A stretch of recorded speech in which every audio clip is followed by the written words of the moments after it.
Hello there, little masters, and welcome once again to the Prancing Pony Podcast, where tonight, the good stuff's going to pop the buttons off your best waistcoat. West to Hall, my friends. I'm Sean Marchese, the real-life Lord of the Mark, and I'm here with the man of the West, the Aragorn to my Aemir, Alan Sisto. No clever introduction tonight? No, I ran out of ideas. Not everything comes in pairs in this book. That is true. Well, thanks, Sean. Folks, tonight we get to see Gollum's birthday present in action for the first and definitely not the last time. Certainly not the last. Maybe see isn't the right word, but we will get to witness what happens when Bilbo puts it on, won't we? So technical. Typical word nerd. That's me. Anyway, folks, as you know if you listened to our last two episodes, tonight we're covering the last part of Chapter 5 of The Hobbit, Riddles in the Dark.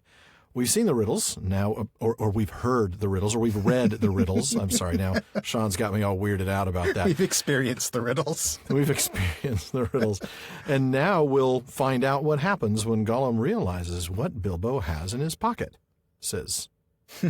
Yep. And if you haven't listened to episodes 61 and 62 yet, please do that before listening to this one. Not that you don't know the story already, because I'm sure you do, but we'll be referencing some things we talked about in those last two episodes once we get into the discussion. Absolutely. And we want to get into that discussion soon. But first, Sean, isn't it time for something? Yes, it is, my friend. It's time for another Tolkien Fun Fact. Ah, yes. Ah, yes. Well, special shout out to our listener Trotter in the UK, who suggested this one after listening to our first Questions After Nightfall episode, which was episode 60. Man, that was fun. In that episode, one of our guests, Sharat, pointed out that one of his favorite fun facts in Anderson's annotated Hobbit was the fact that the name Baggins seems to come from a word used in the north of England. I think Lancashire was one example of a place that used this word baggin for an afternoon meal. Baggin or bagging was a word referring to an afternoon meal. And we didn't really spend a whole lot of time on that because we were just kind of on to answering the question. But our listener Trotter, who was already familiar with that etymology, pointed out that that means that Bilbo's name means literally Bilbo Meals, which is in Trotter's own words, a great name for a hobbit to have, probably the best you could have, which I think I have to agree with. I would agree. Totally concur. But, looking more into this, we just found some fun stuff that I thought would be neat for a fun fact. Baggins, as I think most people probably can figure out, is also intended to be associated with the name Bag End, which, of course, is the name of Bilbo's Hobbit hole. And Trotter also reminded us, and I think we mentioned this before about the name Bag End. We talked about it in one of our postscripts, the one that followed episode 54. So not everybody's heard it. Right. About 75 people have heard it. so worth bringing in here. So that was the first chapter of The Hobbit, our postscript of that. But so Bag End was actually the name of a farmhouse in Dormston, Worcestershire, which belonged to Tolkien's aunt, Jane Neave. The name Bag End actually is a translation of the French term cul-de-sac. Right. Which, of course, conjures images of a quiet corner of a suburban neighborhood, much like, many of our listeners may live in. According to one article that I found, which is actually posted on the website tolkienlibrary.com, and I'll put up a link to it in our show notes. According to that article, Tolkien's Aunt Jane lived at this house as a well-respected and well-integrated member of the community, though she was slightly mysterious and more than a little tookish. Perhaps she married a fairy husband. Could be. Could be. It says she certainly was a bit of a curiosity in Dormston, and until recently at least, is remembered as such by elderly inhabitants. To this extent, Aunt Jane assumed a similar status to that of the Bagginses, a fact that may have amused Tolkien and may have come into play when he came to construct the fictional Bag End and the social status of Bilbo and Frodo Baggins. I can buy that. So it could be that, just the sort of the eccentricities of the Bagginses, the way they're viewed in the Shire, might have actually been inspired by his own Aunt Jane, which is just awesome. Really neat. And if you'd like to learn more about Tolkien's Aunt Jane, I would actually recommend reading his letters. Several of his letters were actually written to her. Jane Neave is her name. And there's some neat little surprises in there. One of the ones that I always remember is he actually put together the Adventures of Tom Bombadil compilation for her. Yes, he did. It was she who, at the ripe old age of 90, asked him if you wouldn't get out a small book with Tom Bombadil at the heart of it. Aww. I know. And awesome. He did that for his Aunt Jane, and he actually managed to get the book published just right before she passed away at the age of 92. Oh, my. So what a moment. Yeah, What, a neat moment between Tolkien and his aunt. Aunt Jane.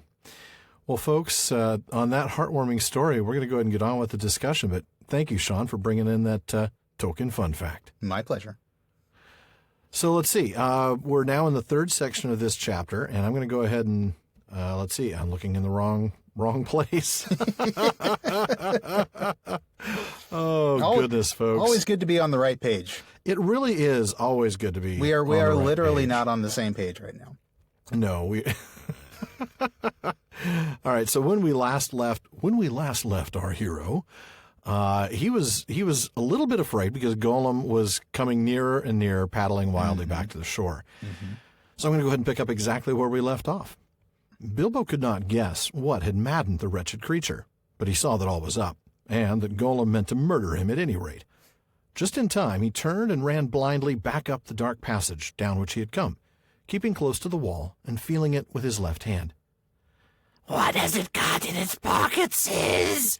he heard the hiss loud behind, and the splash as Gollum leapt from his boat. "What have I wonder?" he said to himself, as he panted and stumbled along. He put his left hand in his pocket. The ring felt very cold as it quietly slipped onto his groping forefinger. The hiss was close behind him. He turned now and saw Gollum's eyes like small green lamps coming up the slope. Terrified, he tried to run faster, but suddenly he struck his toes on a snag in the floor and fell flat with his little sword under him. In a moment, Gollum was on him.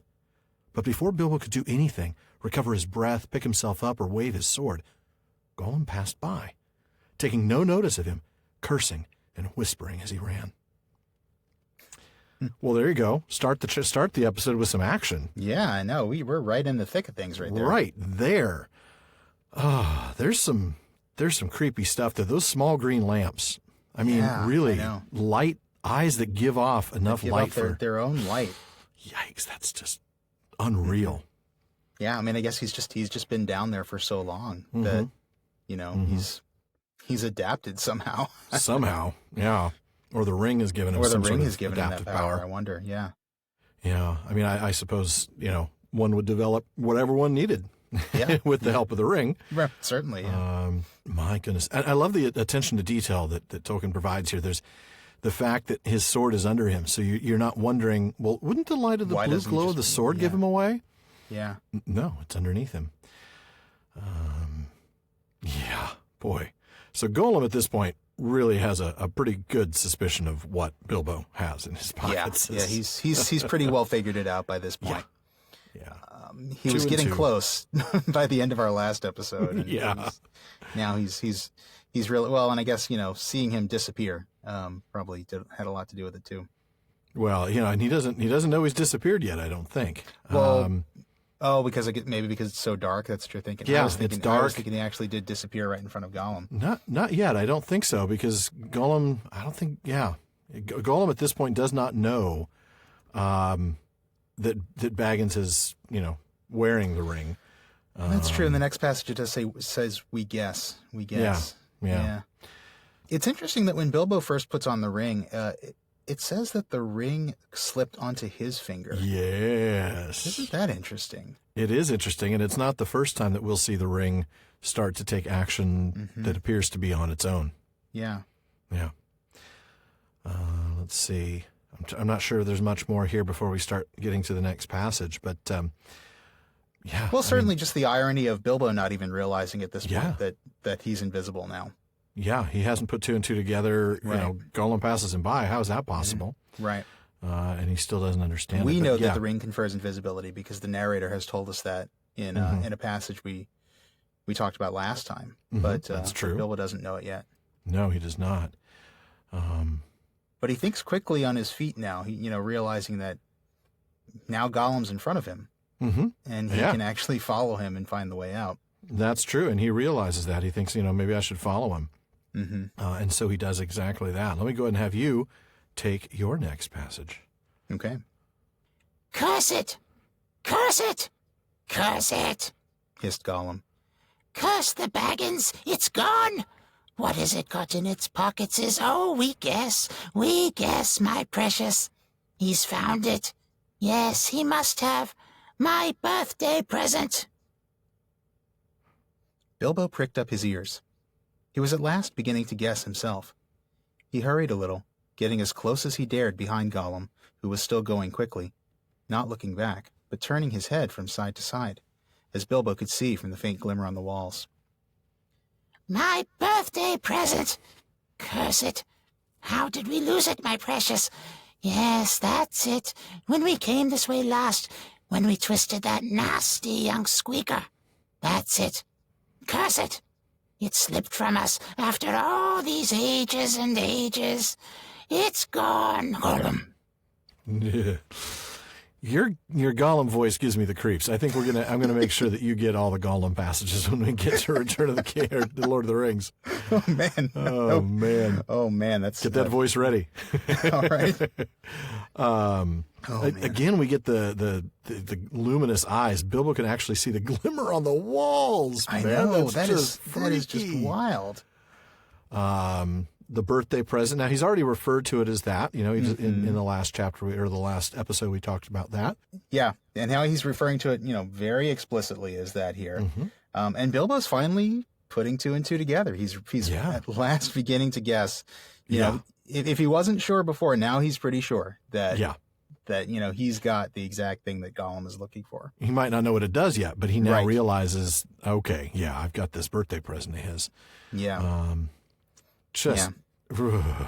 Yeah, it's interesting. We didn't really talk about this too much last time, but there was a moment in the previous section that we read in our last episode where he talked about finding a little goblin and throttling it and the way it squeaked when it died. And here very we get the nasty young sadistic passage that we didn't really spend any time on. Cruel. It's interesting to think of this being sort of poetic justice, for the way he's kind of gloating over killing that goblin. And when he did that, he actually lost his precious. That's when he lost the ring. Mm-hmm.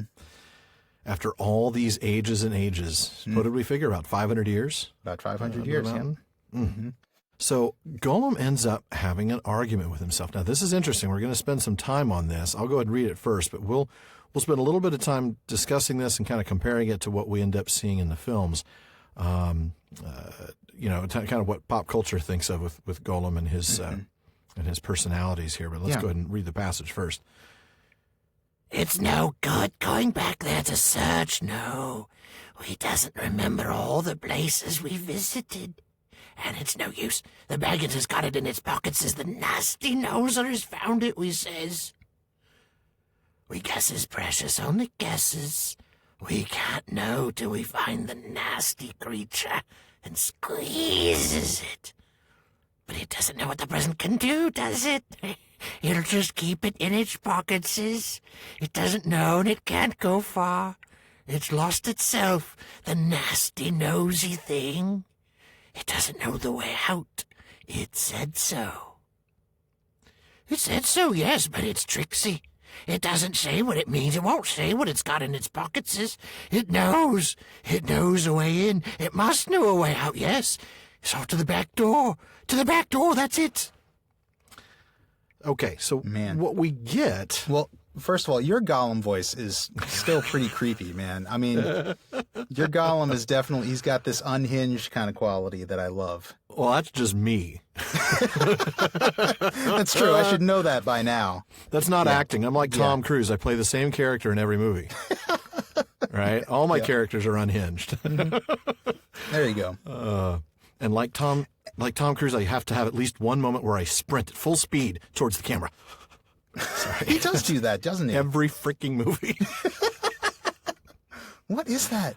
I don't know. I guess he just knows he looks good sprinting towards the camera. I guess so. Like, maybe it makes him look taller. I don't know. This is my best angle. The running angle.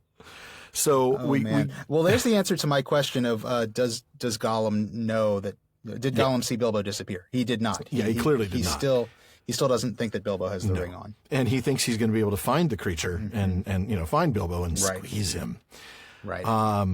What we get is a little less than what I think we see at least in the cinematic version of Lord of the Rings.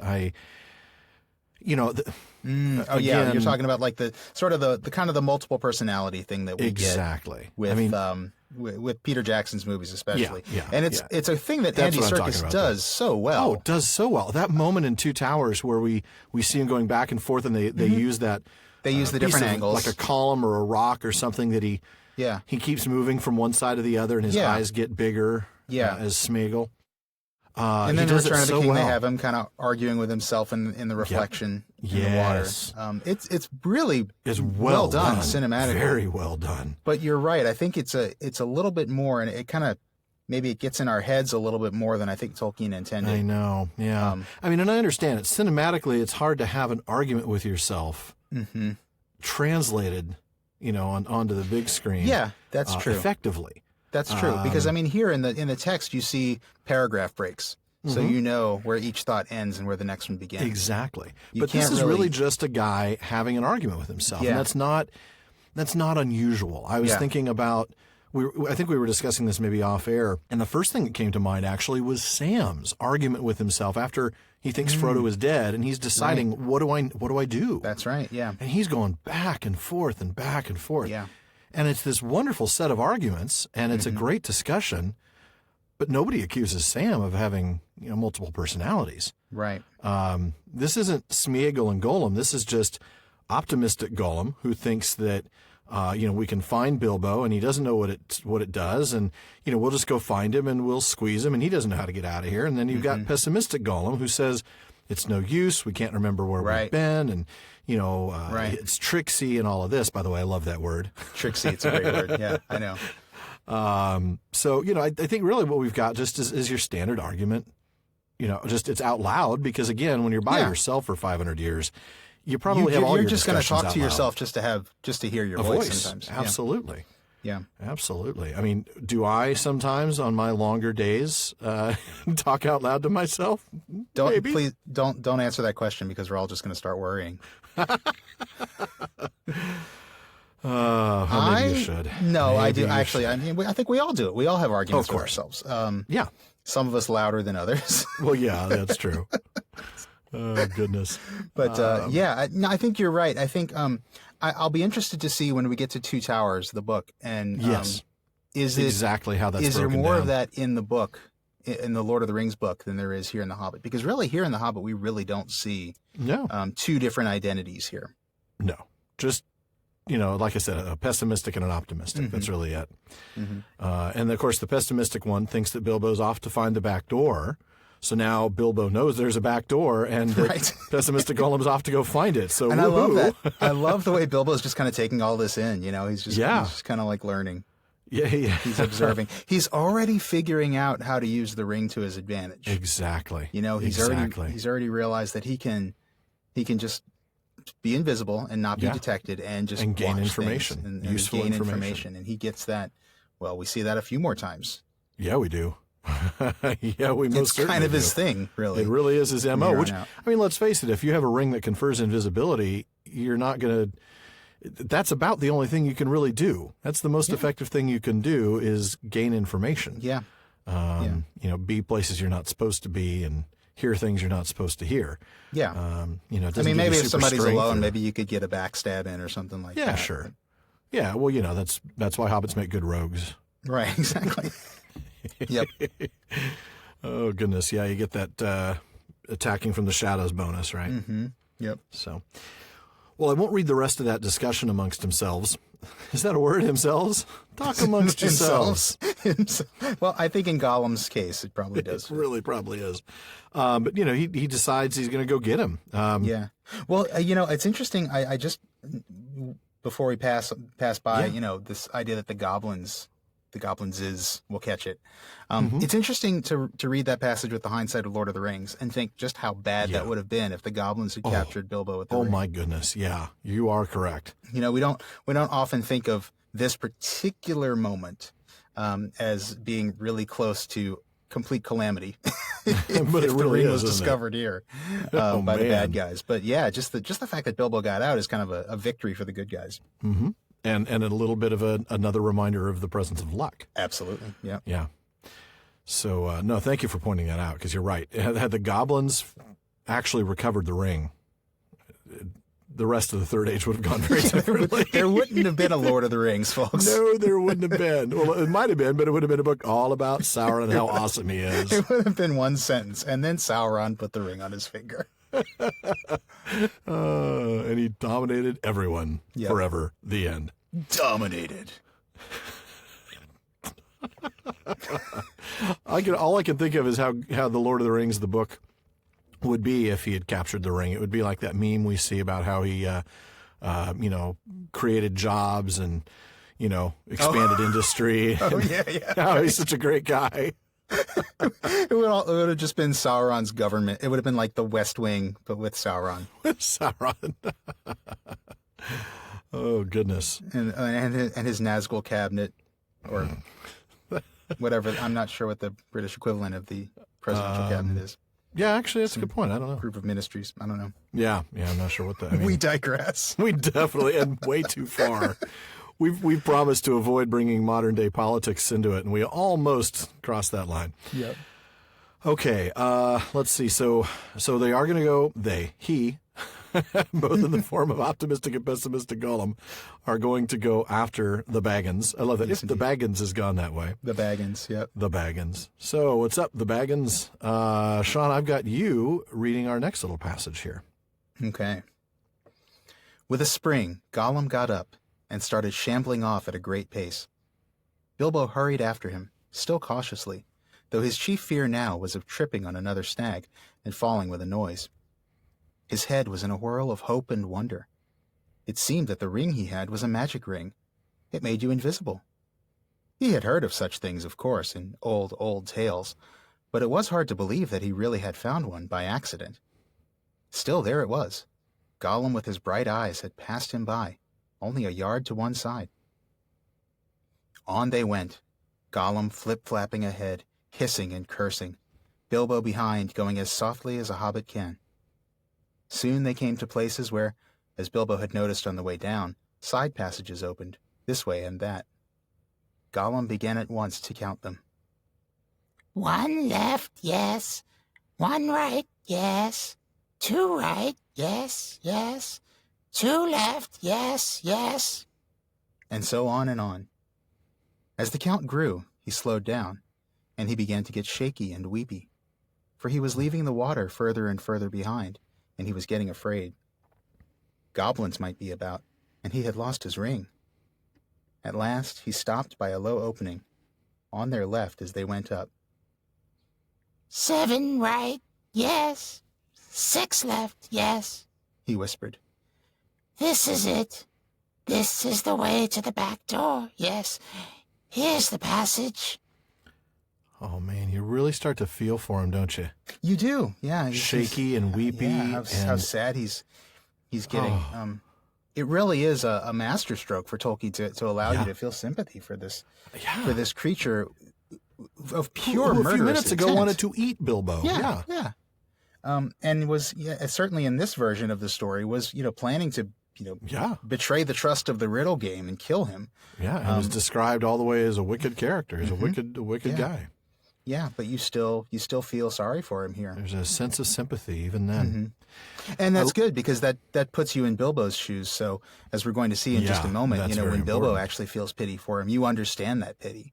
It would be a bit of a disconnect if all we do is hate Gollum, and then we see Bilbo suddenly show pity. Why in the world would he feel pity? Yeah, right. That's a good point. But Tolkien kind of puts us in those shoes and allows us to see Gollum the same way Bilbo does. And kind of see the reason for why there'd be a little bit of sadness and sorrow and pity. Yeah. Before we dig into that more, actually, I think we'll probably dig into that more after the next passage where it really becomes prevalent. But I love this in the first paragraph you talked about the invisible ring, the ring that makes you invisible, that Bilbo had heard of such things, of course, in old tales. So the of course, as we always see in these narrator to the audience comments, is a way of telling the reader that, well, duh. I mean, of course. Yeah, of course, these things exist. You know that, these things right? exist. Yeah. It's a reminder that they're, it's an argument that these things are real. Right. And that they were common enough for Bilbo to have even heard about them. To have heard of them, yeah.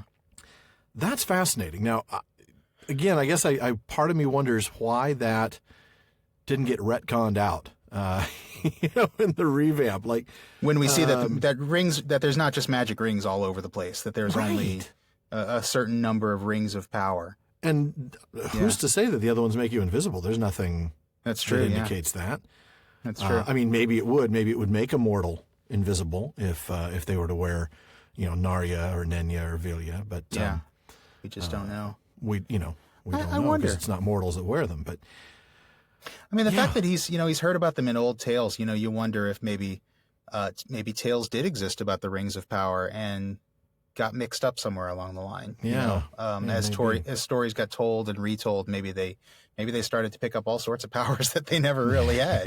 Maybe, or maybe it's just like their version of a fairy tale, right? I mean, it could be. Yeah. Just as we have mythologies, one might expect that they did too, and just as rings of invisibility are not uncommon in our mythologies, maybe a ring of invisibility is not to be a startling thing in their mythologies. I don't know. So you're saying just a purely fictional story. It's a fairy tale within a fairy tale, right? Yeah, right. Yeah, that makes sense. Exactly. A purely fictional that could be. tale. I mean, it could just be a story, just a completely made up story. Yeah, it's interesting either way, and it's something certainly to pay attention to. And there were a couple other things that, again, the difference between Gollum and Bilbo. We talked about how, we all know that Gollum was descended from some sort of, Hobbit type, Hobbit-like creature of the Stoor breed. Right. But here we go, Gollum flip-flapping ahead. We talked about how his feet are sort of webbed. And then Bilbo behind going as softly as a hobbit can, which we happen to know is very softly very, indeed. Very quiet, yeah. I think what's that phrase in The Lord of the Rings about how even the fox wouldn't have even noticed, and if he did, he would just kind of, I wonder what he's doing out tonight, sort of thing. That's right, yeah. I mean, I may not be remembering that exactly right. Something to that. The idea was that even the wild animals wouldn't know that he was there. Right. Or that one did. The only thing that noticed was the one animal, and I think it was the fox. Yeah. I can't remember. I don't have that in front of me now. I know, I don't either, and I'm guessing. I'm sure somebody will correct me or say, somebody will say, Alan, you were accidentally right again. It happens sometimes. It does. Broken clock. Twice a day. That's right. And we talked a little bit last time about how Gollum is very not Hobbit-like in many aspects of his description. The flip-flapping of his feet being something very noisy. Very noisy footsteps as opposed to Bilbo's.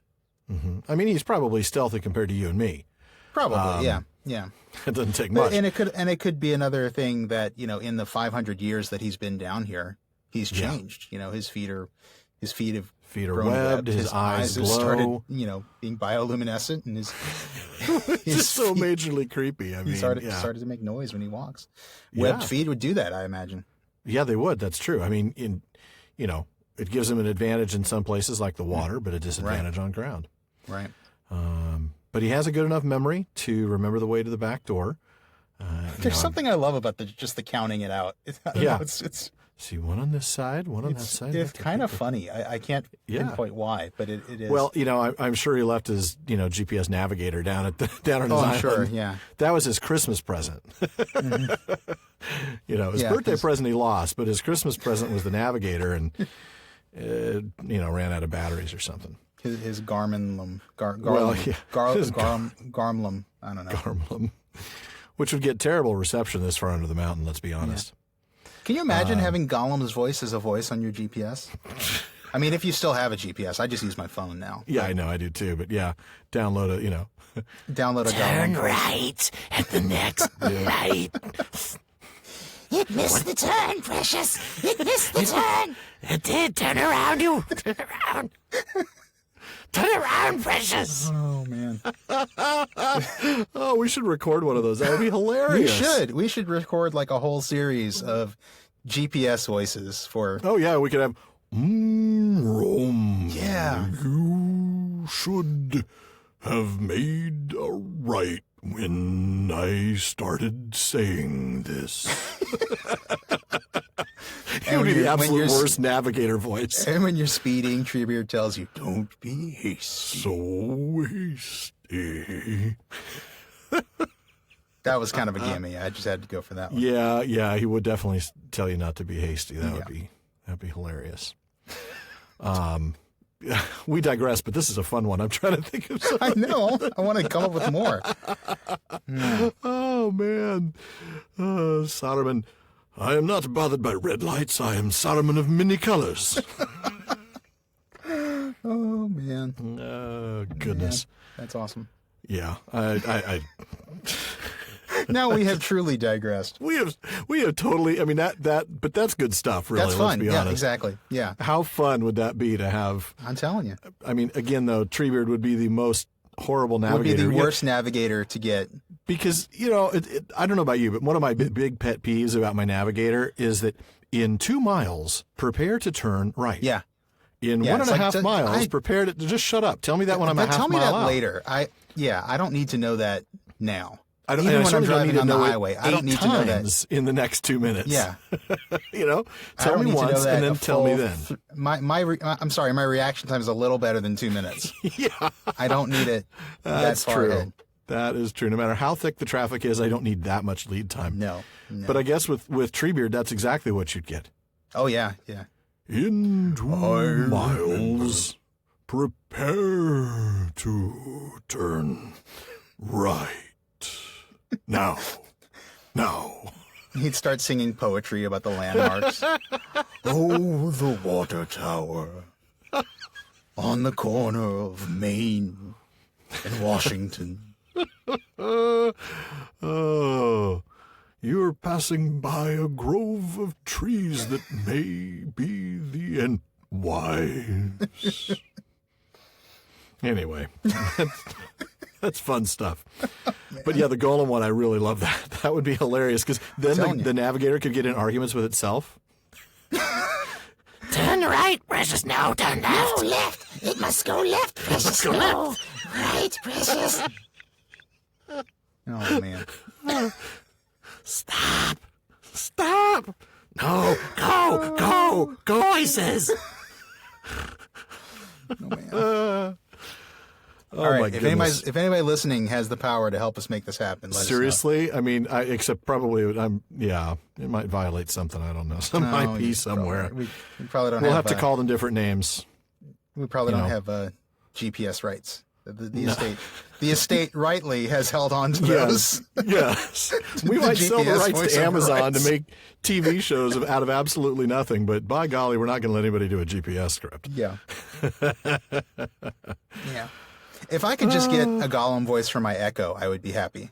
Oh, wouldn't that be awesome? Maybe Amazon can make that happen. Maybe, they've got the rights now. Mm-hmm. How hard would that be? You could say, Alexa, we need more paper towels. Right. We hates it. We hates it forever. Right, exactly. Stop making me order paper towels. Making messes again, Precious. Oh man, this is so much fun, and yet we have to at some point get back We to have the to story, stop, don't we? and also we have to apologize to everybody listening to this whose Echo just ordered paper towels for them. I hadn't thought about Because that. she will. She will. She absolutely will. Oh man, and she'll have no problem with it whatsoever. Like, okay, done. No. Yep. 12 packages will be sent to your house, and all. You will be billed. Next day. Yeah, exactly. Oh, good heavens, that was hilarious. What a great digression that was. So they get... Let's reel it back in now. Yeah, this thing's way off course now. Yeah, we're definitely have to... Okay, so where we All right, yeah. He was counting the passages. He was That's- counting the that's where we passages. were. He gets to the back door, and he's like, "Goblins. We can smell the goblins. We can't go there. So what are we going to do?" They have a little bit of that argument between themselves, just briefly, and they stop. And Bilbo realizes, "Oh my goodness, that's the exit door, and there's Gollum standing right there. I can't. Yes. I don't know what to do." We get this really cool moment of Gollum sensing something. Right? He stiffened at once and sniffed, and he hissed, and you're like, "Oh, okay, this makes sense." Of course, he may not be able to see Bilbo, but He can hear him or smell him. Yeah, he's definitely got the senses of a predator here. Oh, yeah, he does. I mean, well, and again, it makes sense. If you don't have sight because you can't see, that's true. In the pitch black, then even you're going to be able to hear and illuminated smell. eyes, yeah. Yeah, even with your flashlight eyes. Slightly illuminated eyes. Oh, man. I'm trying to think. Wasn't that that should be sung to the tune of like Bedroom Eyes or something like that? The flashlight eyes. Oh, man. Goodness. Anyway. So Bilbo realizes, man, this is the moment. So I'm going to go ahead and pick up, and this is a fairly lengthy read here, but it's a really, really key passage, and we're going to spend a good chunk of time discussing it. So yeah, for sure. Bilbo almost stopped breathing and went stiff himself. He was desperate. He must get away out of this horrible darkness while he had any strength left. He must fight. He must stab the foul thing, put its eyes out, kill it. It meant to kill him. No, not a fair fight. He was invisible now. Gollum had no sword. Gollum had not actually threatened to kill him or tried to yet. And he was miserable, alone, lost. A sudden understanding, a pity mixed with horror, welled up in Bilbo's heart. A glimpse of endless, unmarked days without light or hope of betterment. Hard stone, cold fish, sneaking and whispering. All these thoughts passed in a flash of a second. He trembled. And then quite suddenly, in another flash, as if lifted by a new strength and resolve, he leaped. No great leap for a man, but a leap in the dark. Straight over Gollum's head he jumped, 7 feet forward and 3 in the air. Indeed, had he known it, he only just missed cracking his skull on the low arch of the passage. Gollum threw himself backwards and grabbed as the hobbit flew over him, but too late. His hands snapped on thin air, and Bilbo, falling fair on his sturdy feet, sped off down the new tunnel. He did not turn to see what Gollum was doing. There was a hissing and cursing almost at his heels at first. Then it stopped. All at once there came a blood-curdling shriek, filled with hatred and despair. Gollum was defeated. He dared go no further. He had lost his prey, and lost, too, the only thing he had ever cared for, his precious. The cry brought Bilbo's heart to his mouth, but still he held on. Now, faint as an echo, but menacing, the voice came behind. Thief! Thief! Thief! Baggins! We hate it! We hate it! We hate it forever! There you go. Oof, man. Yeah, I know. It just Chills. That moment would, I mean, you hear that and you think, I'm never going to be able to sleep at night. I know. This guy's going to come get me. This guy's going to come after me. You know? Yeah. You'd be right. But what a set of moments here. I mean, this all happens in the span of 6-7 seconds, maybe? Seconds, yeah. You know, from the time that Bilbo almost stopped breathing to the thief Baggins. 6 seconds, maybe? I mean, and you got to love the extended descriptions that Tolkien gives, which do have the effect of slowing that time down. He does this so effectively. We see this a lot. Yeah. I'm kind of reminded of that moment, and Morgoth came.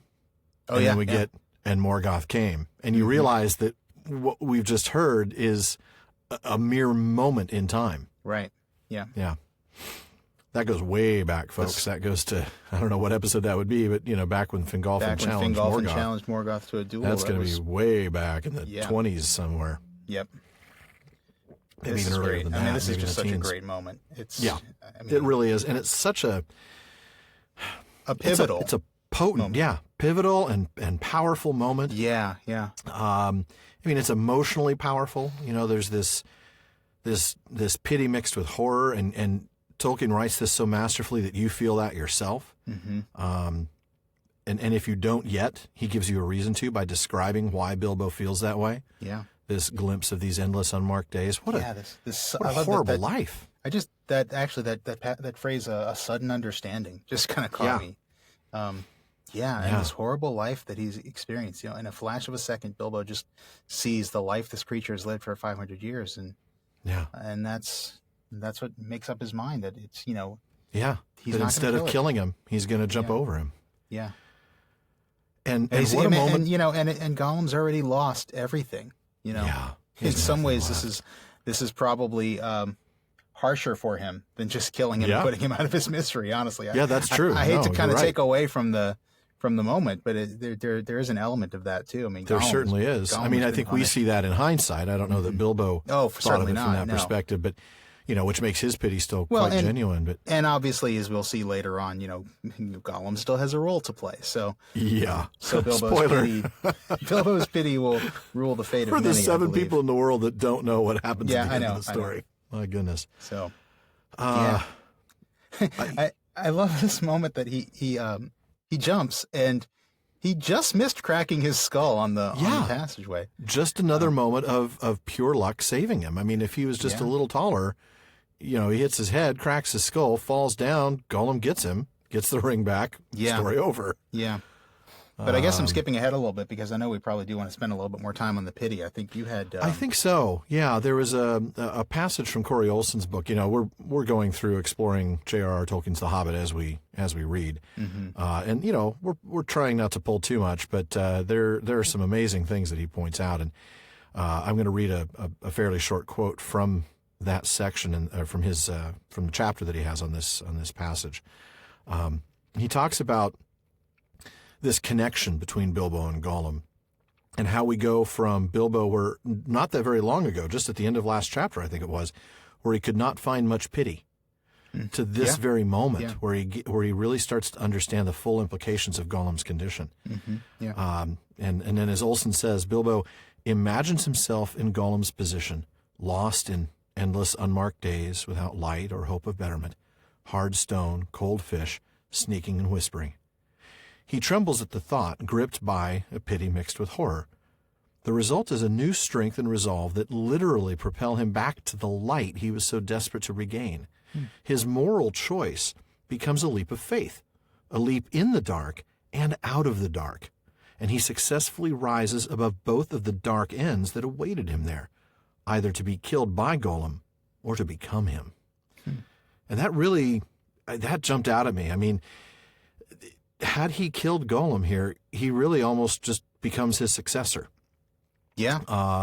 He does, because, I mean, we've seen, we know from reading Lord of the Rings, we know that what's the first thing Smeagol did with the ring first thing, when he got it was he killed Deagle. He killed Deagle to get it. Actually, he killed him to get the ring. He killed him just upon seeing the ring before he even owned it. Yeah, you know, and Bilbo here, his first action, he's given another opportunity to do that. He's given an opportunity to kill somebody in cold blood. An easy one. He chooses not to. Yeah. A really easy kill, and he chooses to have pity instead. And that's we'll see that, of course, as being hugely important in The Lord of the Rings. But even here, I think it speaks to Bilbo's character. It's a little bit of a moral lesson for us because, again, we're identifying with Bilbo, and it's kind of this reminder that, look, you might think that the right thing to do here would be to kill this guy that was going to try to kill you, but you know, maybe empathy tells you that you should have pity instead and just flee. It's a powerful message. It really is.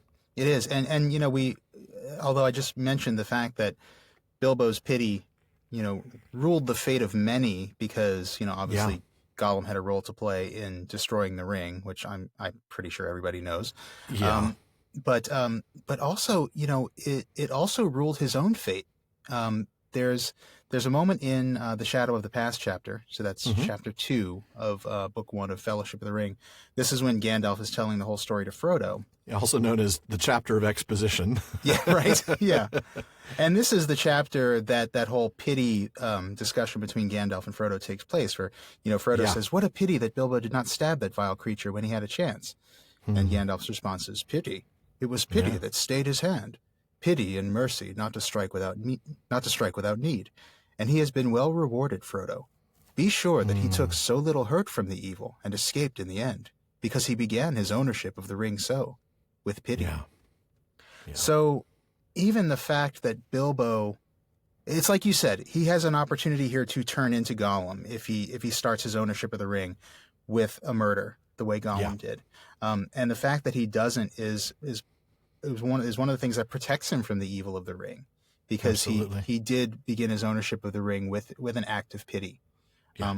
It's a really a very powerful statement about the power of pity and the effect it has on Bilbo's soul. Not to put too fine a point on it. Yeah, but, I'm sorry. When you said not to put a fine point on it, it made me think of They Might Be Giants. Say I'm the only bee in your bonnet. Build a little birdhouse in your soul. Make a little pity in your soul. Speaking of pity, that passage you read from Fellowship of the Ring, right after that, Frodo says, I'm sorry, but I'm frightened and I don't feel any pity for Gollum. And it reminds me, remember, Bilbo didn't feel pity just a little bit ago. True. And all it took was that understanding, that sudden understanding, to give him pity. And we know that later, of course, in the story, when Frodo has a greater understanding, he does feel pity. Yeah. And isn't Gandalf's response to that, doesn't he say, you have not seen him? Yeah, that's exactly right. You have not seen him. You don't know. Uh-huh. And dude, trust me, you don't know. You don't know what the ring will do to you. You will get it. You will understand what the ring has done to him. Yeah. My goodness. Oh. So yeah, I mean, this is a huge, huge moment. Not just on the grand scale of the War of the Ring, but on, just for Bilbo himself. Mm-hmm. Man. Cool stuff. Great, great stuff. I love that passage. That whole passage is just deeply powerful. Mm-hmm. Yeah, and I know we touched on it already, but I also want to recap just again how seriously lucky he is to have cleared that ceiling by an inch. Yeah. And again, luck playing a role here. Or even the grab of Gollum, who's just probably missing him by an inch. Yeah, that's true. Amazing stuff. It's as if someone wants him to escape. Exactly. With the ring. Exactly. And there's one other thing I wanted to point out. I was noticing this. Bilbo is hoping for escape, right? He wants out. He needs to get out. He's desperate, but he's desperate to get out to light. He's got this hope. And Gollum, when he realizes it, look at that sentence in the middle of that last full paragraph. All at once there came a blood-curdling shriek filled with hatred and despair. We've talked about hope and despair before, more in the context of the Silmarillion tales. And But I think we see it even here. Bilbo has this hope, and hope is what drives him to make a decision based on pity, and then to make this leap, because he's got this hope that in so doing he will escape. He doesn't rely on the violent action that will guarantee him an escape. Right. He relies on hope, and is rewarded for it. He's got this.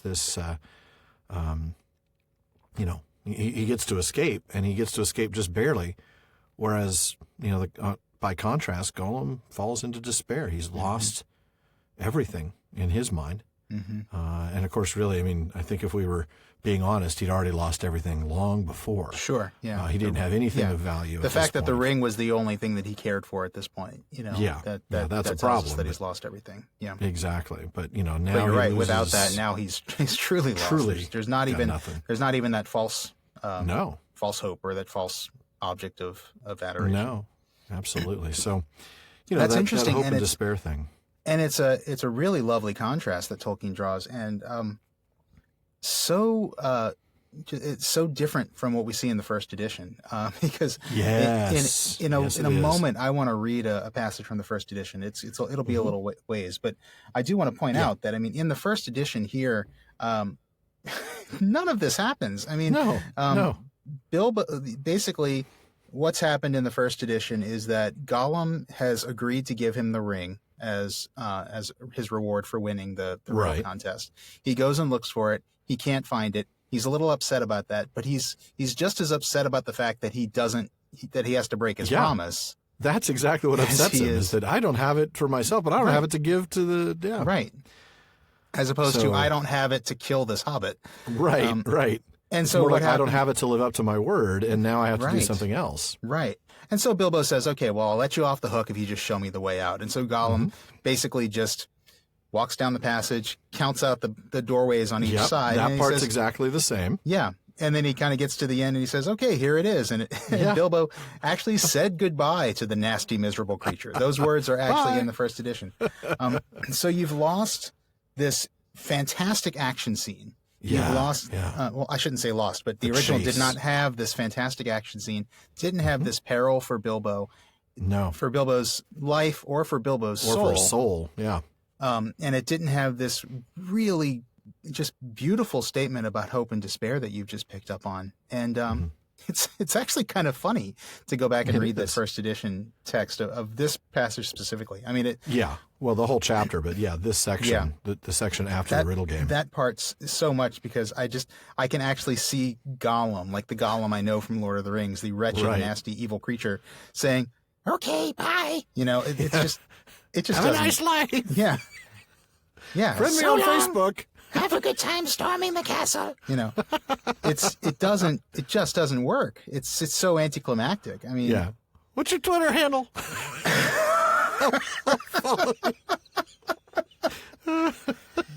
Keep in touch, friend me. Yeah, exactly.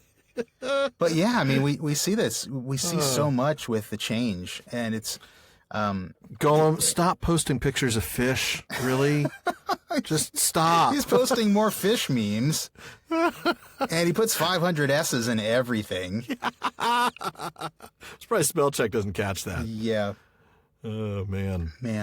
But it's so true, and you're so right about the pity that we feel for Gollum. Yes. When we see that all he's ever cared about is this ring. I mean, it is unfortunate that was all he cared about. Wow. That's bad. But when you realize that that's all he had, then and what that really means for his life. Yeah.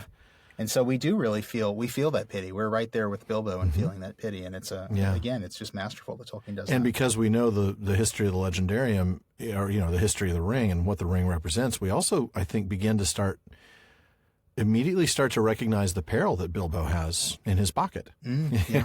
What has it got in its pockets is peril. Right. Is what it's got in its pockets. That's true. And how far away is he from becoming another Gollum? But he starts with the right decision, and that's going to make all the difference in the world. All the difference in the world. Yep. Yeah, really well. Well, let's see. There's another passage here. I think I've got you reading this next little section here as he gets towards his escape. Yeah, I'd actually like to read the new text, and then I'm going to go back. We'll talk about it a little bit, and then I'll go back and read a little bit from the first edition because it's another really neat contrast. Yeah, there is. You're right. Scuttling as fast as his legs would carry him, he turned the last corner and came suddenly right into an open space, where the light, after all that time in the dark, seemed dazzlingly bright.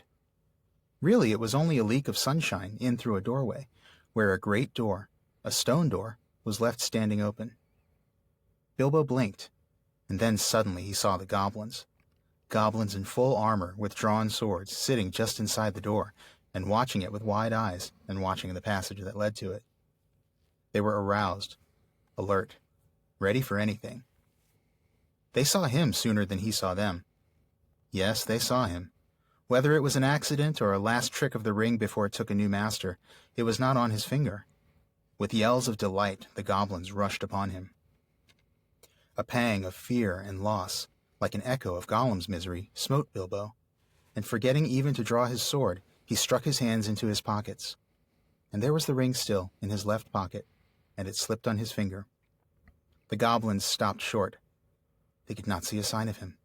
He had vanished. They yelled twice as loud as before, but not so delightedly. "Where is it?" they cried. "Go back up the passage," some shouted. "This way," some yelled. "That way," others yelled. "Look out for the door," bellowed the captain. There we go. So, wow. Betrayed by the ring already. Yeah. And the sensation that gave him emotionally, the pang of fear and loss, like the echo of Gollum's misery. Yeah, that's important. That is really important. He's already feeling the hold of the ring on him. Yeah. The pull. It's already kind of getting to him. Yeah, it's that it's addiction, like that addictive. Yeah, that's exactly right. That's the language that I was sensing too, is that sort of language of addiction. And that sort of gnawing in the gut of, how am I going to meet my next need, Right. And then, of course, there's I love the I'm just going to draw a little tiny distinction. He scuttles as fast as his legs would carry him. I love how, again, Tolkien being a philologist, he doesn't just say running as fast as legs. He scuttles. Right? Because earlier you had another passage where Gollum was he got up and started shambling off at a great pace. Right. And I just love that contrast between the shambling and the scuttling. I know that's a little thing, but I was like, that's cool. Yeah, that is cool. We'll have to look into the etymology of those words. Yeah, maybe that'd be a good little postscript thing. Yeah. But yeah, what a moment. Goblin's there waiting. Yeah. And they see him, and he's, wait a minute. And I like that we're already being told that this could be a last trick of the ring. Yeah. Yeah, this is something, the ring, again, we're already given this hint that the ring already has this agency. Sentience. It's already a character, acting on its own. And this is where I really want to bring in the first edition because, obviously without all that knowledge about what the ring was, Tolkien wrote this scene quite differently. I'll just read two kind of short paragraphs. Well, yeah, there's not a lot of textual change, but it's a lot of context change for sure. Yes, exactly. So just two quick paragraphs here. It says, Bilbo blinked and then suddenly saw the goblins in full armor with drawn swords sitting just inside the door and watching it with wide eyes and the passage that led to it. They saw him sooner than he saw them, and with yells of delight they rushed upon him. So, okay, that's pretty much the same. Pretty similar, yeah. But then the next paragraph, whether it was accident or presence of mind, I don't know. Accident, I think, because the Hobbit was not used yet to his new treasure. Anyway, he slipped the ring on his left hand, and the goblins stopped short. They could not see a sign of him. Then they yelled twice as loud as before, but not so delightedly. So again, a lot of the stuff the same, but now it's accident because the Hobbit was not used yet to his new treasure. And I should clarify, the reason that he was not wearing the ring in the first edition was because he wasn't running away from Gollum. Gollum was just showing him the door and saying bye-bye. It wasn't the off you go now. This great strike. It wasn't this great scene that we just had. So he wasn't wearing the ring. And so when suddenly he sees the goblins, then he slips the ring on his finger at that point, as opposed to in the new text now, he has the ring on, but the ring has to come off his finger for the goblins to see him. And that becomes part of the ring's nature. That becomes part of the ring's personality. Absolutely. So again, very minor textual changes, but so much significant, yeah, just difference here in terms of what's going on. Absolutely. Tolkien is masterful at that, at taking just a slight change here and there and making it mean, have an entirely new meaning. Yeah. Well, I have to imagine that it's his philology training. He knew exactly what words to change. He knew language better than any of us. Really, better than most of us will ever know language. Yep. Yeah. No doubt about that. Certainly better than I will. I don't want to speak for our listeners. They might be a whole lot smarter than either of us. There are definitely people out there who know their way around languages a lot better than we do. But I only wish that I could speak the yeah, no kidding, half dozen or more languages that Tolkien was no kidding very knowledgeable in. So then we get this sort of Keystone Cops moment with the goblins running around, and just you can kind of hear the music. Totally. Just totally. This little what is he called? The blind man's bluff. They're just you could totally hear the goofball music, and they kind of speed up the film. Right. Yeah. Maybe like a bad Monty Python skit. Yeah. Not that there are any. Not that there are bad Monty Python skits. Come on. Yeah. But again, I think it's an interesting point that Bilbo's already learning how to use the ring to his advantage. He's invisible. He's going to keep the goblins, running around. And he knows that his advantage to being invisible is to get out of the way physically. So he gets behind the barrel of grog. Who knows that drink? It doesn't say anything, but it held drink for the goblin guards. So it's not good. No, it's that terrible stuff. Maybe that the orc draft that they made Merry and Pippin. Oh yeah, too much of that stuff will make you blind. I'm sure. I'm sure it will. It's like moonshine. Yeah, right. Exactly. This is that was the real reason the goblins couldn't see him. They'd been drinking the grog. I don't see three of them. Is he the one I don't see in the middle? So he gets to the door, and I'm going to go ahead and pick up from there, and I'll go through the end of the chapter here. It was still ajar. That was the door. It was still ajar. It was still a door, but it was ajar. I just want to make that clear. Sorry. The door's turned into a jar. I know. It's the power of the ring. It's a terrible pun, but, when you're trying to explain to your 5-year-old when you're reading this chapter, what do you mean the door was still ajar? Why is the door ajar, Daddy? It's just a door. Oh, man. Okay. It was still ajar, but a goblin had pushed Maybe it if you're nearly drinking to- some of the grog, the door suddenly turns into a jar. Yeah. Sorry. A jar I'm full of sorry. grog. I will let you read now. No, Please, it's go okay. ahead. We have to digress every now and then. So it was still ajar, but a goblin had pushed it nearly to. Bilbo struggled, but he could not move it. He tried to squeeze through the crack. He squeezed and squeezed, and he stuck. It was awful. His buttons had got wedged on the edge of the door and the doorpost. He could see outside into the open air. There were a few steps running down into a narrow valley between tall mountains. The sun came out from behind a cloud and shone bright on the outside of the door, but he could not get through. Suddenly, one of the goblins inside shouted, "There's a shadow by the door. Something's outside." Bilbo's heart jumped into his mouth. He gave a terrific squirm. Buttons burst off in all directions. He was through, with a torn coat and waistcoat, leaping down the steps like a goat, while bewildered goblins were still picking up his nice brass buttons on the doorstep. Of course, they soon came down after him, hooting and hallooing and hunting among the trees. But they don't like the sun. It makes their legs wobble and their heads giddy. They could not find Bilbo with the ring on, slipping in and out of the shadow of the trees, running quick and quiet and keeping out of the sun. So soon they went back, grumbling and cursing, to guard the door. Bilbo had escaped. Man. Reading that out loud, I caught things that I don't know that I caught when I was even preparing for the chapter.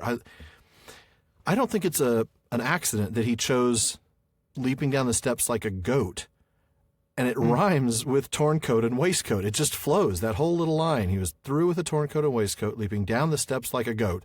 Oh, yeah, wow. It just sounds right, doesn't it? Yeah, it really does, yeah.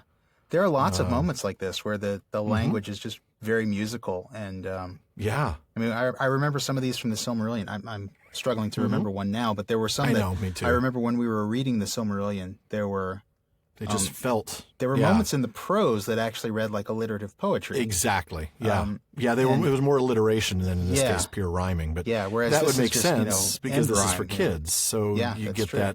the traditional end rhyme. Yeah, something a little bit more modern and Yeah. I guess not necessarily modern, but it's not quite as steeped in that medieval heritage. Yeah. It's Well, and it's just more a obvious more for a familiar child to poetry. catch. Yeah, exactly. Yeah. That is a good Very catch. interesting. And then the goblins picking up the brass buttons like, I wonder what I can get for this. Now you know who sells buttons at the door. It's goblins. That's right. That's I'm why. gonna sell buttons at the door. That's why it's a look down upon profession because they're it's all goblin goblins. brigands who always come around selling buttons at the door in the Shire. And they're all bent and they don't come with a They're all warranty. scratched and Torn yeah, I up mean, and- terrible. They smell like fish because they've been around Gollum for so long. I have to say, I love the fact that it's his buttons that catch. I think there's something so Yes. symbolic about this. Yeah. You're absolutely right. It's a hugely symbolic moment. It is, yeah. The brass buttons on his waistcoat. It's something so Bagginsy. It's something so is civilized. very Something so Bagginsy. suburban. And they catch on the door, and he has to actually he has to be willing to pop the buttons to escape. He has to be willing to let go of what is probably Those something kind of the he- last vestiges of the Baggins. Yeah, exactly. It He has really to is. break the Baggins to escape. Yes. Yeah, it really is. It's I don't- really cool. That's no accident. That this is because I think at the very beginning, don't we get something about waistcoats? I'm gonna look back real quick. I'm sure we do. Yeah. When we talk think about we what do. are hobbits, they're inclined to be fat in the stomach. They wear these coats, or they wear these. I'll have to look that up maybe while we discuss this. But Yeah. I love. Well, I mean, definitely, the fact that they're brass buttons, there's something Yes. there's something that has value. They're not just utilitarian. They're the trappings of wealth. Maybe yes, not- they are. You mean extreme wealth? I mean, they're just brass. They're not gold, but you know what I'm saying. I mean, there's something valuable about them. Yeah. And I think this is I think he's letting go of the comfortable Baggins nature. Exactly. The comfort. Break really the it, isn't Baggins it? is the way I wrote in pencil in the In your margins of notes. my book, is break the Baggins. Break the Baggins. Absolutely. It's a hugely symbolic moment. Let's see. Hooting and hallooing. Can I just tell you I love that? Hooting and hallooing, yeah. Hooting and hollering is a phrase that I understand. Sure, But yeah. I love hooting and hallooing. Yeah. There's something alliterative in the ooh that just Yeah. really is appealing to that. There's a bit, I mean, part of it just sounds like they're saying hello, but but it also kind of sounds like there's kind of a howl to it, you know? Yeah. If you Well, it's take it as the onomatopoeic. original word is to it was the word that they would use to incite dogs during a hunt. Oh, So okay. it was to encourage the dogs to keep hunting the fox, right? Oh, really? Okay. Yeah, and in fact, the word, because I'm a word nerd, I actually took the time to figure that out. They You've been doing well lately, I have to say. well, I'm inspired. Giving me a run for my money. I've got to it. They think that it's mid 16th century from a verb called hallow, which not like hollow like All Hallows Eve or anything. It's a different hollow, to pursue or urge on with shouts, and that comes from an old French hallower, Haloer. Okay. So, there's your word nerd bit for the night. That's great. I still like, just the almost rhyme of hoot and halloo. They both got Hoot and halloo. Yeah, they both got that long ooh. double O. That's very cool. It's even visually, there's that connection. Yeah, that's true. You don't always get that with rhymes because Yeah. so many different sounds can rhyme that don't look the same. But Yeah. to get that double O is really pretty cool. Yeah. And then, of course, we get that really massively important tidbit about the fact that goblins don't like the sun. They don't like That's the kind of sun. important. It makes their legs wobble and their heads giddy. Yeah, I mean, we saw this back in the Silmarillion chapter 11. Oh yeah, way back. Yeah. That it was mentioned that I've got it right here. Actually, it's the good gaze for of you. Arian's eyes. Remember, for those who maybe didn't listen to that episode, Arian is the Maya of the sun. Yep. The gaze of Arian's eyes, Morgoth's creatures cannot endure. Mhm. And that's that's really key. If you go back and listen to Yeah. our episode on that, what was that? Maybe 16 or something like that. Somewhere back in that range, 16 to 18. Yeah. How to get the celestial body you want, right? That's the one. Yep. I love that. But yeah, that one. We talked about why Morgoth doesn't like that. I mean, obviously he's just creatures of evil are always averse to light. There's that Yep. part of it. But Absolutely. but the sun specifically is just it's a holy object. Yeah. Tolkien called it a second best thing. It's not the light of the trees, but Right. but it's still a sacred object, and creatures of evil just can't deal with it. Unlike the moon, which we're going to see in, I think, Yeah. the next episode. The next because chapter. I think it's early in the next the next chapter. episode. You're right. It is early in the next We chapter. see that the moon does not have quite that effect on them, but we'll talk a little bit about that next time. Yeah, I believe. Yeah. Gandalf says something like, "Not that they mind the moon much." Mm-hmm. There you go. Give Yeah. us, yeah. Yeah. So maybe But they it's- don't like it a lot, but Yeah, right, exactly. But yeah, you see here, even though we don't know all that stuff about Morgoth and Arian and the trees and all that stuff, but we do have this thread of consistency within the Hobbit itself. The sun turns trolls into stone, and Yep. it makes goblins giddy. It evil makes their legs creatures wobble not and their heads liking the giddy. light. Yeah. That's just how it works. Yeah. Certainly good stuff. Well, So I love that detail. I do too. My goodness, that was an awesome chapter. 3 Yeah. really cool episodes on that. That was an awesome discussion, Sean. And folks, we just want to be sure to invite you to join us again next time. As for a minute, I was going to say as we finish up the chapter, but that's not the case anymore, is it? As we go to the next chapter, as we move on to out of the frying pan and into the fire, but. Before that, we will be taking the next 2 weeks off for Christmas and New Year's. We want you all to be able to spend that time with your families and not be boring them at the dinner table about hobbits and dwarves and GPS systems with Gollum's voice. Although if you're anything like us, you're probably boring your families with that kind of talk anyway. Well, yeah, probably. But yeah, no, we'll be taking a couple of weeks off, as Alan said, but we will be back on January 7th. Yes. And that's when we're going to see what happens when Bilbo is reunited with his dwarf friends. Reunited and it feels so good. We're both way too comfortable with singing on the podcast now. I think, Yeah, we've become a little more. Yeah, that's true. We've become a little too comfortable. we with it. crossed a line that maybe we should never have crossed. Yeah, maybe that might have been ill-advised. After January 7th, we will be back to those weekly episodes for as long as we remain at our Patreon goal. Yep. I think we dipped below it for like about a week, and then everybody was like, no, we can't go 2 weeks without Sean and Alan. We've got to have our Prancing Pony podcast. So thank you to those of you who did to jump in, and to those of you who've been doing it from the very beginning. A big thank you to all of you in our Patreon family who've made that weekly thing possible. Absolutely. Before we get on to Bartleman's Bag, which I understand is a little heavy tonight, we do want to take a minute to ask you to consider joining that family at patreon.com/prancingponypod, if you believe we've earned your support, of course. As you know, or hopefully as you can figure out, Sean and I do sink several hours into each and every episode. And while we are really, truly happy to do it, we are also really grateful for the resources you provide that enable us to make the show better. It's thanks to the Patreon family that we've been able to move to these weekly episodes. But we've got another big goal of attending a conference or a moot and doing an episode from there. So that's a big goal, and we're a little over halfway there. But, of course, it's not just about us. We have really cool rewards for you, like exclusive content. That's right. And exclusive content includes things like our postscripts to our episodes. We record these episodes a couple of weeks in advance, and then that gives us an opportunity to listen to them before we release them. And then that's when it gives us a chance to listen for anything that we missed, anything that we wish we'd spent a little more time on. Maybe more mistakes GPS voices. Right. Yeah, exactly. Yeah. Topics we wished we had delved into a little bit more, like Scuttle versus Shamble. Love that. Things like that we put into a short, usually about 10 minutes or so postscript that's available to our Patreon supporters. Yep, absolutely. And that exclusive postscript usually releases the same day as the episode it follows. For those of you who are listening to the postscript, you know that we've combined the 3 for Riddles in the Dark, and that you'll be able to hear those shortly after the release of this episode. But if you want access to those bonuses, be sure to join the Fellowship of the Podcast. And again, thanks to those of you who have. You are really helping to make this show better. And then, of course, we don't want to forget our very special shout-out to Jason in British Columbia, our patron at the Kierdans contribution tier. That's right. And while your support would be very appreciated, we cannot stress this enough. We don't want you to feel obligated. That's right. Only if you can afford it, and only if you think we've earned it, do we want you to consider signing up for the Fellowship of the Podcast. Otherwise, just keep on listening. We'll keep making it, and the podcast itself will always be free. So, yep, until you all tell us to stop making it. That's right. So, Sean, I do understand Bartleman has a pretty lengthy question in his bag for us today. Yeah, he does. So I'll jump right into that.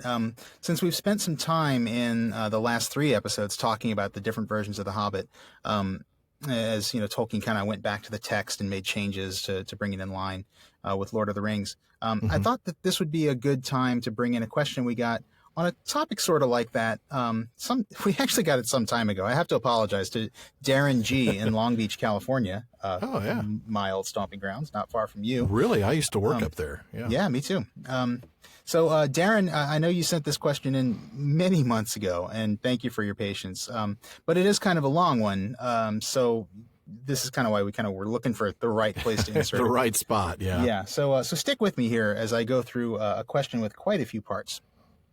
Darren said, I'll start with the most easily answerable question. In which order was each book in the Legendarium published? Second, in which order was each book actually written? Third, within the Legendarium, when was each book supposed to have been written? So that's, within the context of these all being documents from, kind of like within the frame narrative. Yes, exactly. Yeah. And lastly, which, by the way, was a special episode that we recorded for our patrons. So that's right. If you have access, if you're going to join the fellowship, you'll also get access to that very cool episode we just did on frame narrative. That was a lot of fun. Yeah, it's a good plug for that. And then lastly, and this is why I'm asking all this, going back to Darren's question, he says, how do you think these timelines impacted Tolkien's progress in the Legendarium? And is there a singular plot line that you feel is the most important reason why he wrote this whole Legendarium? Wow. He goes on to speculate. He says, it seems to me the final destruction of evil represented in the One Ring at the end of Return of the King is the true master plot or ultimate eucatastrophe. And all the other tales and histories were written to decorate that plot, even if they had been written before. So Darren says, I was hoping that in your combined limited wisdom, and it is very limited, Darren. Yeah. So Good choice of words there, because our wisdom is limited. Hoping that in your combined limited wisdom, you could expand on this concept and share your thoughts on how Tolkien may have viewed it.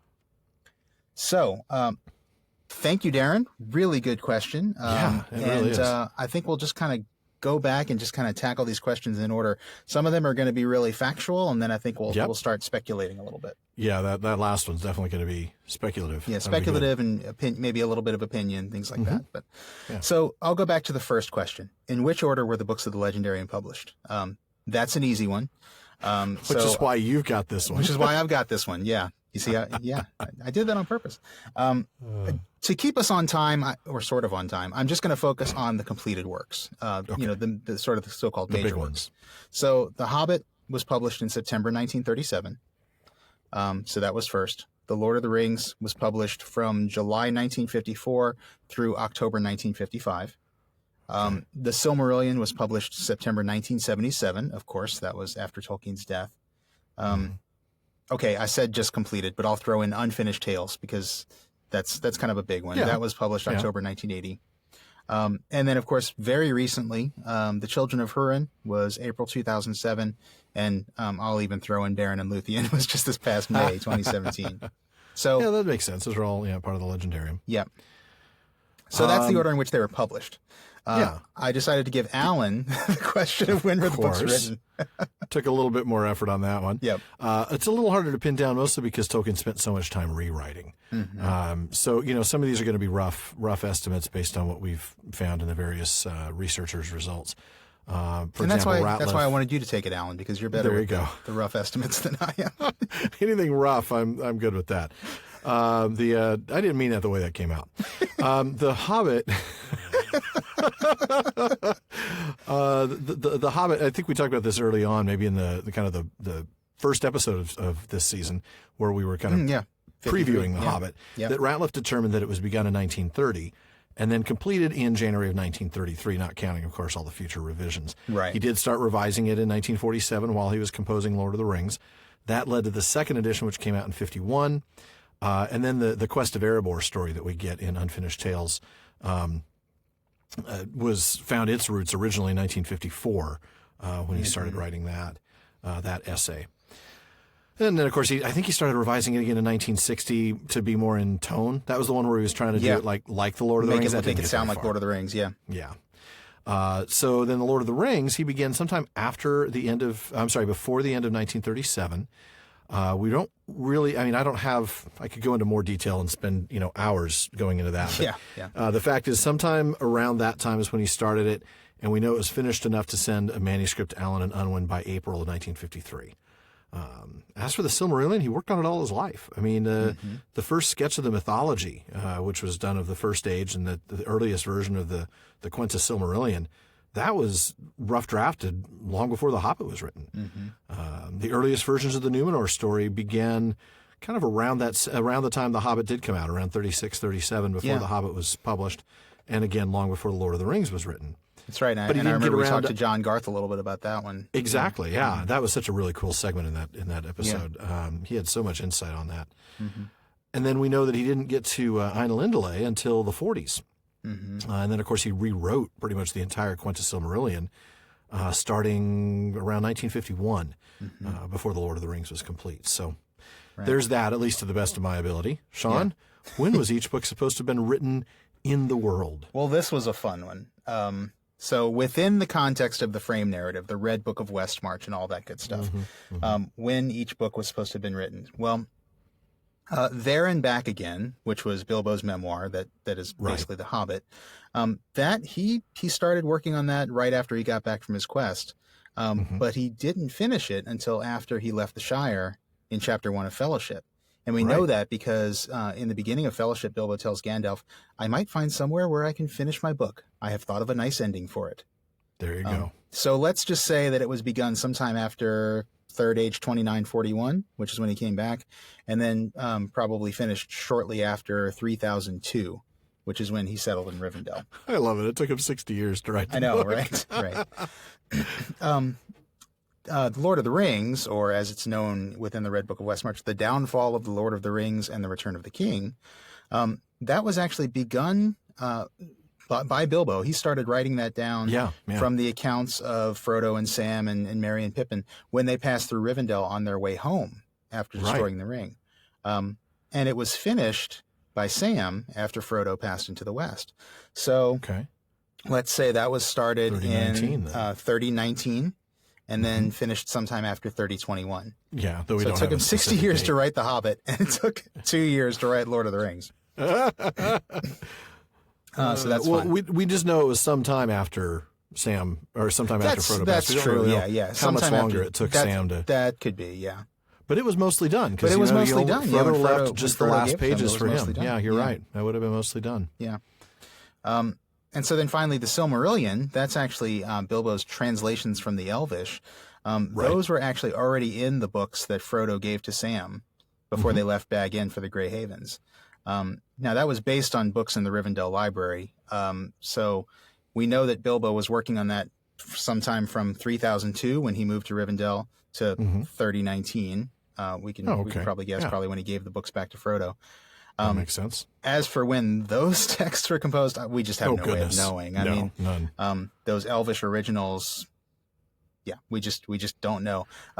According to Tolkien himself, and we have talked about this before too. You're going exactly where I was thinking, that's why we don't have it from the elves, because it's for men, isn't it? Right, exactly. The myths that make up the Silmarillion are, now this is Tolkien's own words. He says they were traditions handed on by men in Numenor and later in Middle-earth, of course, Arnor and Gondor. So they're translations from the Elvish languages, but, it's not like Bilbo had access to the original Elvish texts. These are Mannish versions of those stories. So he probably had access to some people who knew, That's probably, given where he was. Yeah, I'm sure Elrond and, Glorfindel was there. Could you come talk to me about that battle you had? And That's a very good point. Yeah, so he would have had some firsthand accounts. Can you imagine? You're writing a history of something that happened, thousands of years ago, and you've got firsthand sources you can talk to. It would be almost like reciting a poem about Elrond's dad in Elrond's house. If he has the cheek to do it. I love that line. If you have the cheek to talk about it. I do love that. Who am I to stop you? Yep. Well, so how did this timeline impact the plot of the Legendarium? My goodness. I'm not sure that's a question that's small enough to answer in our lifetimes, but, I'll see what I can come up with. I think the first thing I'd want to say is that The Hobbit, as originally envisioned and written, and I think we've talked about this before, wasn't intended to impact that overall plot line of the Legendarium. Here, I'm going to go back to our absolute favorite letter, number 131. My entire wall is just blown up characters from that letter. It's all the pages blown up on the wall. No. You stencil painted it on the wall. Seriously, we reference that letter so much, I might as well. And in that letter, Tolkien explained that The Hobbit, quote, was quite independently conceived. I did not know as I began that it belonged, but it proved to be the discovery of the completion of the whole, its mode of descent to earth and merging into history. As the high legends of the beginning, and here he's referencing the first age tales that we know as the Silmarillion, as those high legends are supposed to look at things through elvish minds, so the middle tale of The Hobbit takes a virtually human view, and the last tale blends them. So he took this tale of adventure that we're in the middle of and found that it fit into his Legendarium unintentionally. So, even when he didn't mean to be, he was still a genius. Right. Yeah. Kind of the opposite of me. Even when I try to be, I'm not. But twice a day, man. Twice a day. Twice a day. That's right. Even a blind squirrel finds a nut now and then. The little magic ring that Bilbo found in his non-Legendarium version became the ring, the One Ring, and the rest is history. But is the destruction of the One Ring the end of his Legendarium? Is that kind of the ultimate plot line? And I know that's kind of where Darren was going with that. I have to say probably not. I mean, at least not to me. It's certainly the obvious eucatastrophe that Tolkien found to be a necessary part of fantasy. We've talked about that a number of times. And I suppose in a way it really is the end of the published Legendarium. So it's the ultimate end or the ultimate, kind of plot line. But to get some more insight, I want to go back, surprise, to something else he says in letter 131. After he talks about the Silmarils, in reminding us that the fall of the elves comes about through the possessive attitude of Feanor and his 7 sons. The oath they took was terrible and blasphemous and evil, and that he perverted their... Okay, you get the point. Get that Feanor pinata out of here. I don't have any room. But after all this, he reminds us that this first age ended in catastrophe. But then he says this, This legendarium ends with a vision of the end of the world, its breaking and remaking, and the recovery of the Silmaril.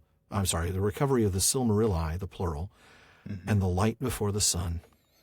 So no, I think Tolkien's vision of his legendarium didn't end with the destruction of the One Ring. I think he believed in a truly ultimate eucatastrophe, the eventual destruction of the fallen world, Arda Marred, and the restoration of perfection in Arda Remade. I think if you look at Mythopoeia, especially the last stanza, you'll see that really rings true. That he's talking about paradise, and he's talking about how we'll all make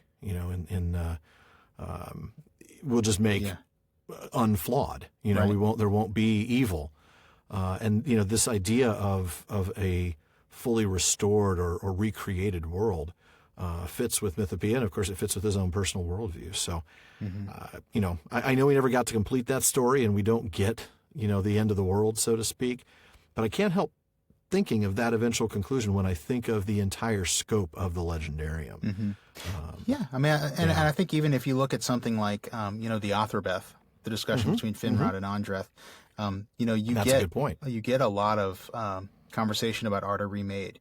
You get things that refer directly to, to our time, and that actually refer to, that seem to refer to things like the Christian tradition and things like that. So, and that fits. Arda Marred and Arda Remade is very, very consistent with that. And we even get a hint of that in Ainulindale. There's that line about after the end of days where the children of Iluvatar will join with the Ainur in playing Iluvatar's music perfectly. Yeah, that's true. And when it will take being in the utterance, in the moment of its utterance, I think. Yeah. The idea being that they'll all be on the same page. Yeah. And it won't be flawed anymore. And I think that for Tolkien, that's the ultimate end. I think you make a really good point. I think, although it's tempting to think of evil being destroyed at the end of the Lord of the Rings. I mean, Tolkien does tell us that that's not so. Exactly. And I would say that, if you were to ask me what the ultimate plot line of the Legendarium is, I do see it a little bit differently. Sure. Only because one of my favorite themes in Tolkien is this theme of ennoblement. Yes, that was the other one that came to mind. Yeah. And I love. I kind of knew you were going to go there. Yeah, I love talking about this one, and I kind of because Eärendil is such a big part of that. Exactly. Yeah, exactly. Yeah. And I see to me the ultimate plot line of the Legendarium is really the rise of men who are our ancestors to take dominion over Arda, which is our Earth, and it's all about the ennoblement that they had to go through in order to be worthy of that role, in order to be wise and powerful enough to wield dominion. Tolkien himself said, "The ennoblement of the ignoble I find specially moving," and I think that is at the heart of the Legendarium. Absolutely. And I think here's how I see that evolving over the way he composed the Legendarium. So he started out writing a mythology of the First Age. You talked about this. The earliest versions of the Silmarillion were written really early, and that was a mythology that was all about elves and the men who loved them. It's even then the idea of ennoblement sounds was like a Jerry Springer episode. Elves and the men who loved them. But even at that early age, the idea of ennoblement was key because so many of those stories are about men becoming enlightened by the elves, whether it's through things like Finrod, learning their lore and things like that, or ultimately, of course, marrying elves and then ennobling their bloodlines. Exactly. Then he starts writing The Hobbit, which is about a much more common kind of ennoblement. This is about the way, and we see this all the time with Bilbo, the way a simple person can be transformed by his experiences to become a hero. And I think what happened is that after he finished writing The Hobbit, Tolkien realized that in creating hobbits, he had found the perfect canvas for this particular picture of ennoblement. This idea of he realized that starting from a simple, ordinary person, who could be more ordinary than hobbits?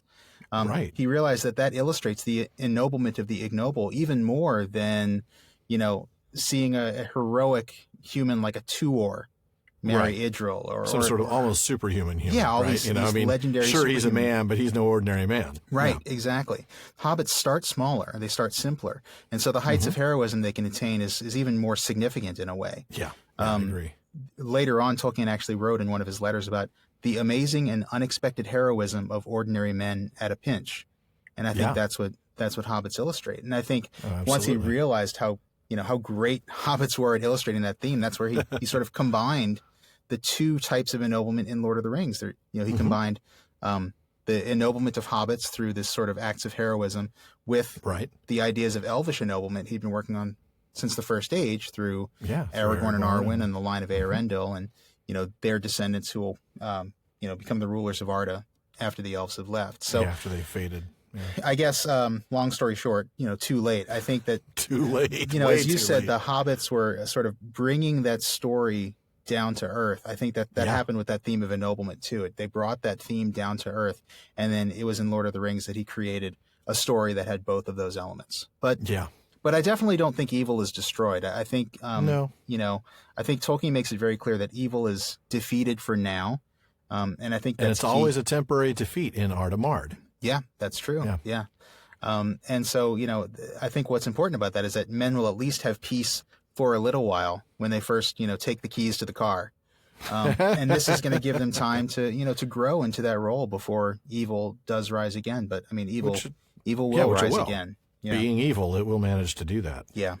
Evil, to paraphrase Jeff Goldblum in Jurassic Park, evil finds a way. So, anyway, that was a very interesting question, Darren. Thank you for that. Sean, do we have one more quick one in the time we have left? I promise I'll keep this one quick. Okay. But again, Darren, fantastic question. Thank you for that. It really one. was. And thanks I for loved it. letting us Thank spend you. some time on it. So Russ B. in Atlantic City, New Jersey wrote in, this question is not about anything the professor wrote, but actually about a phrase that was used in episode 56. While discussing the honorifics Thorin used to describe Bilbo, you used the word overwrought. And I don't remember which one of us it was that used that, Alan, but it's a good word. I don't remember. Russ said, I thought this was a most apt description to apply to a dwarf particularly, and I was wondering if you could expound on how that phrase is applicable to the dwarves, and most specifically Thorin. I will admit that I picked this question because it strikes me as a little bit of a riddle. I don't want Bilbo and Gollum to have all the riddle fun. Oh, no. I think We Russ can't do has that. something in mind when he asked this question, and I think he wants to see if we can figure it out. Oh. So He's okay. I think so. I'm curious. Russ, let us know. Let us know how we do here. Since it's kind of a word nerdy one, I'll go ahead and start with this one. Okay. So in that episode, we were talking about Thorin's speaking style. He's a very important dwarf and all that, and he has this very bombastic and pompous style of speaking that we called overwrought. Incredibly pompous. Very. So the Oxford Dictionary Online gives two definitions of overwrought. The first one is in a state of nervous excitement or anxiety, and the second is too elaborate or complicated in design or construction. Yeah.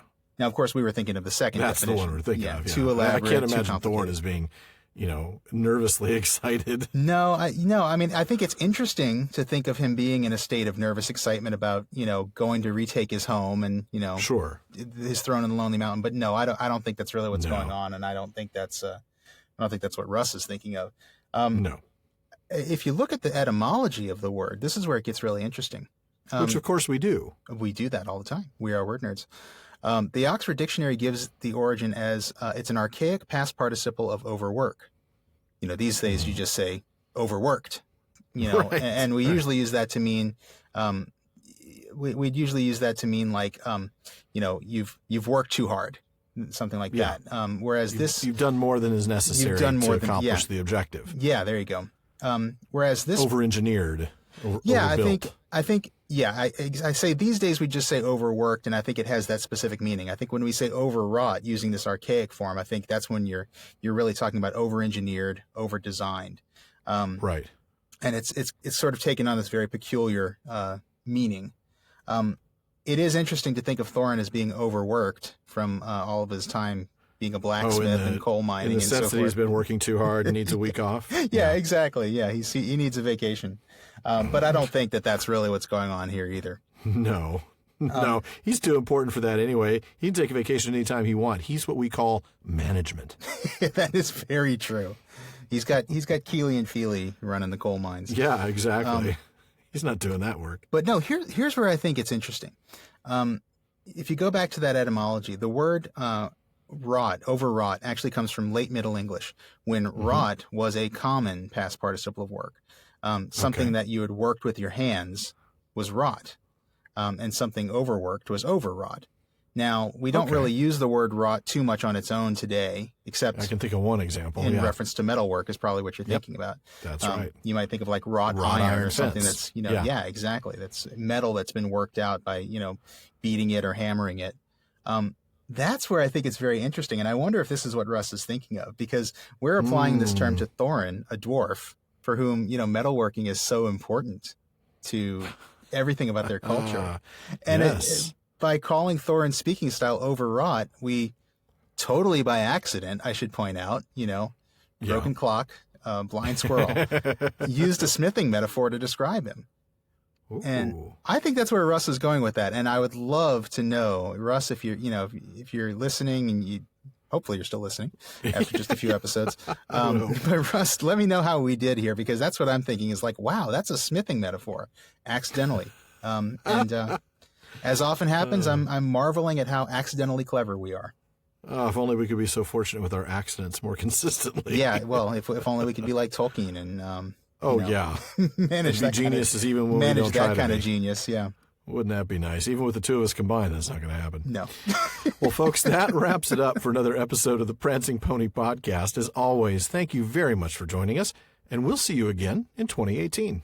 Yeah, thank you all very much. And really, thanks to everyone listening for Absolutely. just a wonderful year for the Prancing Pony Podcast. Everything that's happened this year for this podcast has been amazing.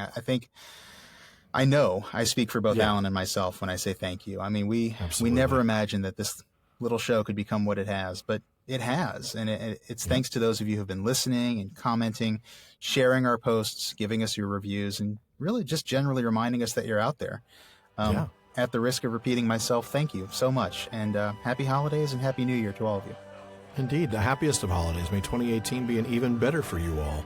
Better year for you all. I can't even speak anymore. I know we certainly plan on hanging around. Oh, yeah. And don't forget to toast to Professor Tolkien's birthday at 9 o'clock your local time on January 3rd, his 126th birthday. And don't worry, we're going to do something special on our website and social media spaces to remind you. I'm not sure what yet, but we will. And then in the meantime, we want to encourage you all to read along and take notes like Sean was talking about in your copy of The Hobbit. So please check out the official library tab on our website, theprancingponypodcast.com. We've got links for everything you might want for your Tolkien collection. And if you wouldn't mind heading over to iTunes for us and leaving us a review, we'd really be grateful for that. Those reviews help us get more visibility in iTunes, and that just translates to a bigger and more exciting community of Tolkien lovers. And thanks to those of you who have, by the way. We read every single one of them, and we really do appreciate the incredibly nice things you say about us. And we want to also say for those of you who are listening, please make sure you never miss an episode of the show by subscribing to our podcast through iTunes or your favorite podcast app. You can find us in just about every podcast directory I know about. And be sure, if you have an iOS device, to check out the podcast app on iOS 11. We get to fiddle around with our new season and episode tags there. That's a lot of fun. And we want to thank all of you who have become part of our social media family. We set out to start a Tolkien conversation that everyone could join, and that's why we have the online common room on Facebook at the Prancing Pony Podcast and on Twitter at Prancing Pony Pod. And one last thing, as always, don't forget to send your questions, comments, or your slightly damaged, bent brass waistcoat buttons to Barliman at theprancingponypodcast.com. That's our new email address. I know it's been new. It's not new anymore, but it's our newer email address for those of you who've been listening since season 1. So be sure to take note. Barliman at theprancingponypodcast.com, and we'll try to get him into our next episode. My goodness, I guess an hour 35 or so is still far too short a time to spend among such excellent and admirable listeners. But until next time. Farewell, friends.